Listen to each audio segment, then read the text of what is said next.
Everyone, আসসালামু আলাইকুম। আজকের আমার প্রথম ব্লগ তো অর্পিতা কিচেন। আজ আমি প্রথম ভিডিও করে ছাড়ছি।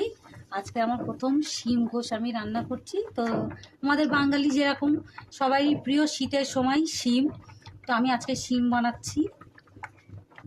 আপনারা দেখতে পাচ্ছেন আমি এখন কুকারে তেল দিচ্ছি। দেখতেই পাচ্ছেন আমার তেলটা গরম হয়েছে। আমি এর মধ্যে দিয়ে দিচ্ছি পেঁয়াজ।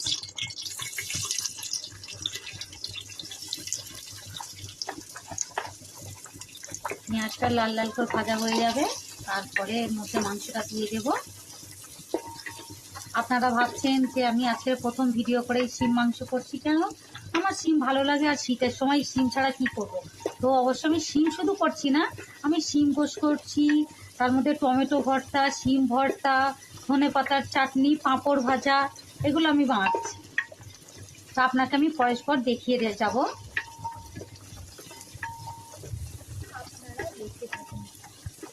আপনারা দেখতে থাকুন।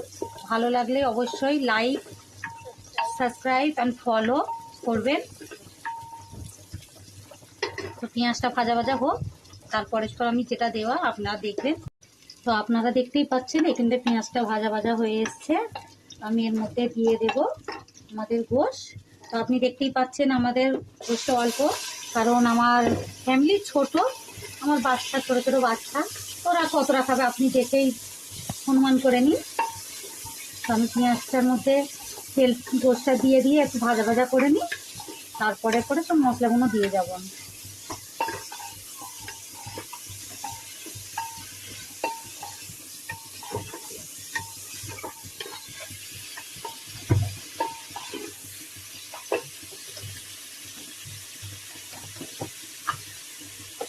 তো এরপর আমি এর মধ্যে দিয়ে দেবো আদা রসুন।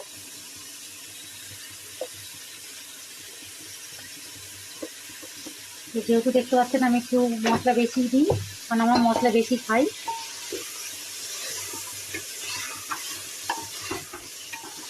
আদা রসুনটা দিয়ে আমার ভাজা ভাজা হয়ে গেছে, আপনারা দেখতেই পাচ্ছেন। তো এরপরে আমি এর মধ্যে দিয়ে দেবো লবণ স্বাদ মতো। তো এর মধ্যে হলুদ,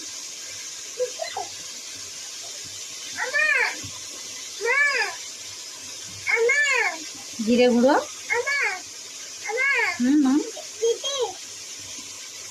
ধনে গুঁড়ো,